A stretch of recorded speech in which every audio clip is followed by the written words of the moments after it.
Welcome back, everyone, for another deep dive. This time, you sent us a whole bunch of stuff on Greta Thunberg. Yeah, lots of articles. Yeah. And we're going to try to go deeper than the usual headlines. So we've got her biography, news articles about her activism, and even some opinion pieces that, let's just say some folks have strong feelings about her. It's amazing how much attention she's gotten in such a short time. It really is. So should we try to unpack all this? Who she is, how her activism has kind of evolved, and explore, all those different perspectives people have. That's good. And not just what they're saying, but why they feel so strongly. Exactly. Okay, so her story starts in Stockholm, Sweden. She wasn't exactly, born into obscurity. I mean, her mom's an opera singer. Oh, right. And her dad's an actor. I always forget that. It makes you wonder if that growing up with parents who are, comfortable being in the public eye. Yeah. Maybe that influenced her ability to handle the spotlight, even though, her reasons for being there are obviously completely different. Right. Totally different reasons. Yeah. It's just interesting to think about.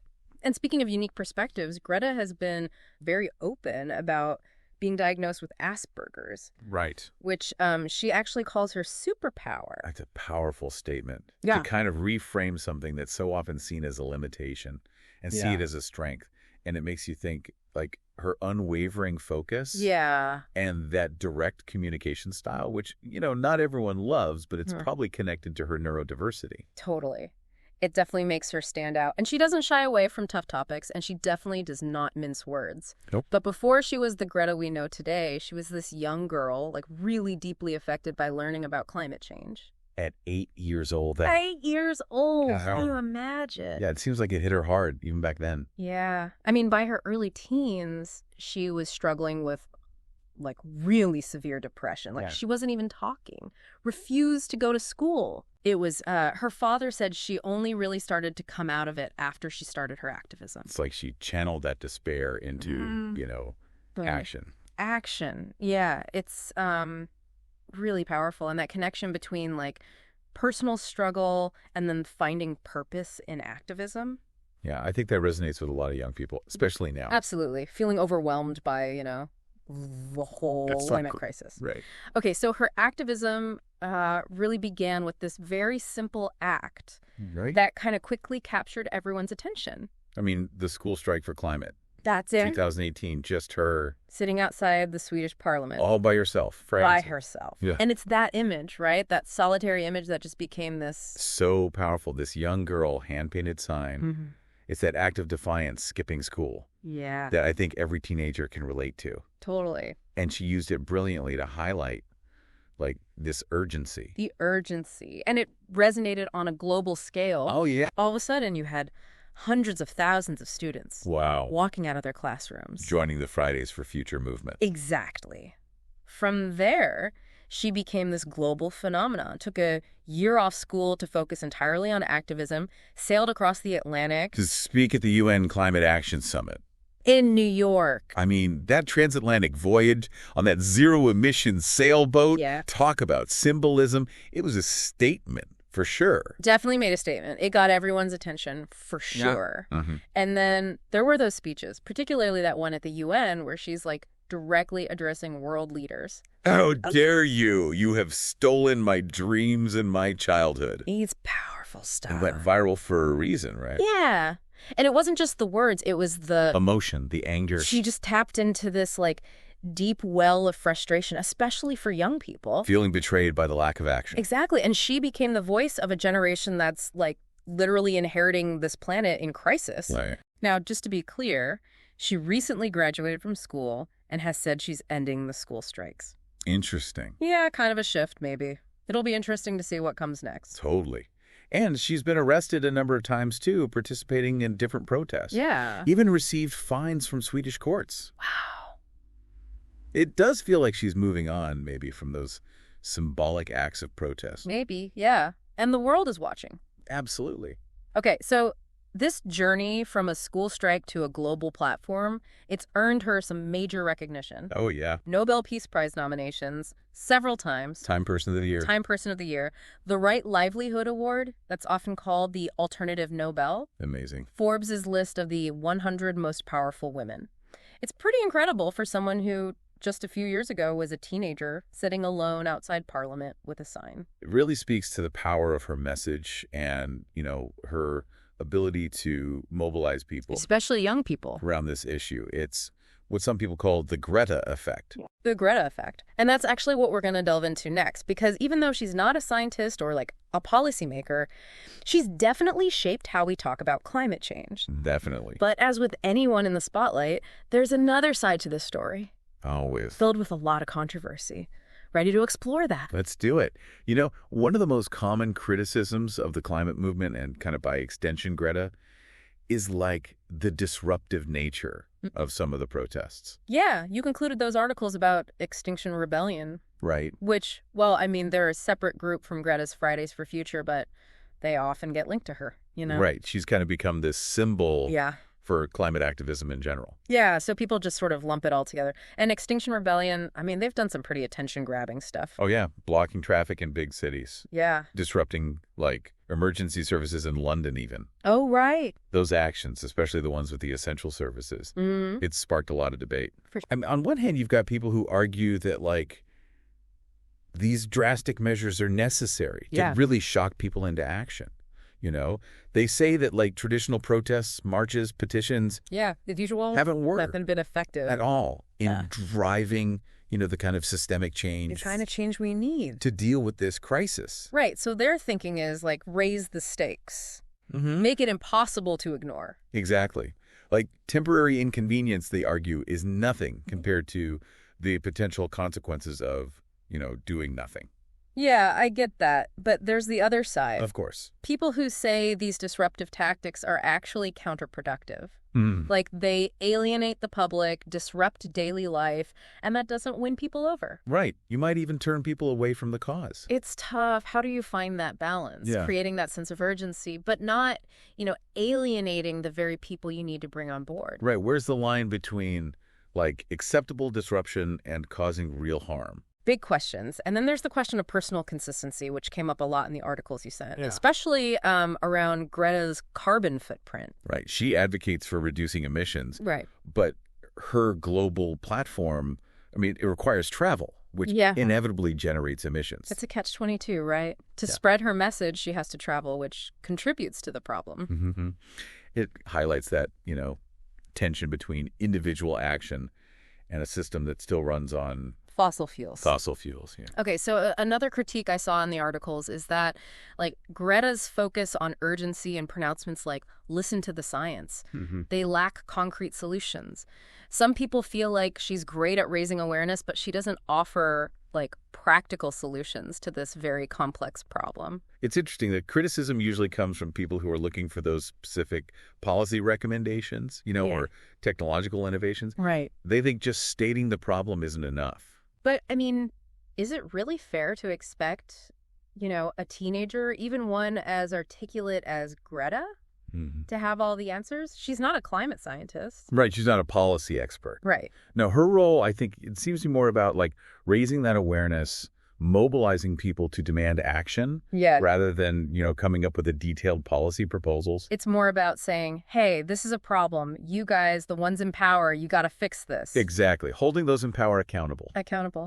Okay, that brings us to another bit of controversy. Okay. You highlighted that article about her visit to Turkey. Oh, back in 2020. Right, where she used that term, North Kurdistan. Yeah, that caused quite a stir. Big backlash. It shows how even well-intentioned activism can get, caught up in those complex geopolitical issues, yeah. North Kurdistan is sensitive. Oh, yeah, very sensitive. Because it refers to that region with a large Kurdish population, but it spans parts of Turkey, Iraq, Iran, Syria. So using that term, it put her in a tough spot.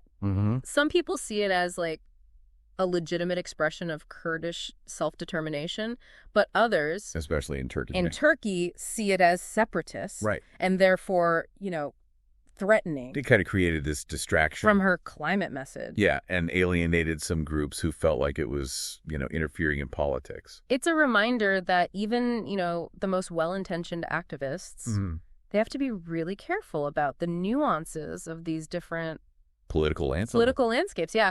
Okay, and then there's the critique about, her age and experience. Or lack thereof. Or lack thereof. Some people say she's just too young. Too young to be taken seriously on such a complex issue. Right. It's a common criticism of young activists. Yeah. This idea that they lack, the life experience, the wisdom to really contribute to these big, societal issues. But then again, a lot of people see her youth as her strength. She represents the generation that will, Inherit the consequences of climate change. And her passion, resonates with a lot of people. Especially young people. So it's a double-edged sword. That age brings urgency and that kind of moral clarity. But it also opens her up to, criticisms about being naive, lacking practical solutions. It really highlights those unique challenges that young people face when they're trying to make a difference. And it raises an interesting question. Whose responsibility is it to come up with these solutions? Is it on the shoulders of young activists? Or is it on the people in power? Yeah. The ones with the resources and expertise. That's a huge question. Yeah. And maybe that is Greta's biggest contribution. It's not necessarily providing the answers, but making us ask that question. Right. Forcing that global conversation about who needs to step up and what needs to be done. She's definitely brought a whole new level of attention. Oh, yeah. And urgency to this movement. Okay, so let's shift gears a little bit and talk about how her rise kind of coincided with this increasing use of social media for activism. It's hard to imagine her achieving this level of global prominence without social media. I mean, it's allowed her message to spread so quickly, to connect with millions around the world. It's given her this platform that, activists in the past could only dream of. Totally. But it's a double-edged sword, wouldn't you say? Absolutely. What do you think? Well, I mean, social media has its limitations. It can create these echo chambers where people are only exposed to, information that confirms what they already believe. That filter bubble. Yeah, and it can be a breeding ground for, misinformation, negativity. And while it's great for raising awareness, it doesn't always translate into, real-world action, policy changes. A powerful tool. Yeah. But not a solution in and of itself. Right. So it has to be part of a bigger strategy. Like grassroots organizing. Political advocacy. And actually developing, those concrete solutions that people are asking for. Yeah, exactly. So where does all of this leave us? What's the takeaway from, exploring Greta's story, all these criticisms she's faced? Well, I think it just shows how complex climate activism really is, And there's no one right way to do it. Right. Greta's story has, definitely started this global conversation. Yeah. But it's also highlighted those challenges and dilemmas of advocating for change. On this massive issue. Right. Yeah. It feels like the conversation is evolving, She's helped bring climate change to the forefront, but now it's about figuring out how to turn that awareness into action. Yeah. It feels like her story is like this microcosm of the whole climate movement. So much passion, so much urgency, but also all this debate about the best way forward. What's really interesting to me is how her rise coincided with this turning point and how we even communicate about these things, these social movements. Yeah. It makes you think about the power and limitations of these platforms in driving real change. Yeah, social media has given activists like Greta this unprecedented reach. Oh, absolutely. They can connect with millions around the world and mobilize them in ways we haven't really seen before. It's amazing. But it's not a magic solution, right? No, it's not a magic bullet. It's easy to get caught up in the online activism, Yeah. The hashtags, the viral moments, but that doesn't always lead to concrete action. In the real world, it's kind of like, you get caught in that filter bubble. The filter bubble, yeah. You don't even see the other side. You're less likely to encounter those opposing viewpoints, which makes it really hard to have those, nuanced conversations that are so important for actually finding solutions. Totally. Okay, so where does this leave us? Where do we go from here? I think Greta's story and, all the reactions to her have forced us to really think about how we even create change in this, 21st century world. It's not just about the science anymore. Yeah. It's about the messaging, navigating the political landscape. Yeah. And finding ways to bridge those divides between different perspectives. And maybe that's Greta's most important contribution. She's not, a scientist or a policymaker, but she's sparked this global conversation. Yeah, absolutely. Forced people to confront the urgency of this crisis and challenged us to think differently about how we can, collectively create a more sustainable future.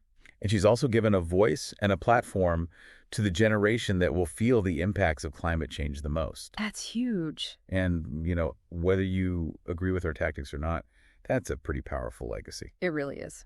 Well, this has been a fascinating deep dive, to say the least. Yeah. We've explored her journey from, that solitary school strike to global icon, unpacked those controversies. Oh, yeah. And considered, what it all means for climate activism in this digital age.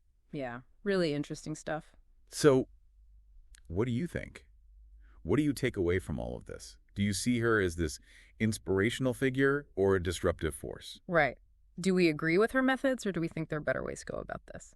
Those are the questions, we hope this deep dive has helped you grapple with. What resonates with you? What insights will you carry forward? Let us know your thoughts. And thanks for sending us all these articles that sparked such a thought-provoking discussion. Until next time, keep exploring, keep questioning, and keep diving deep.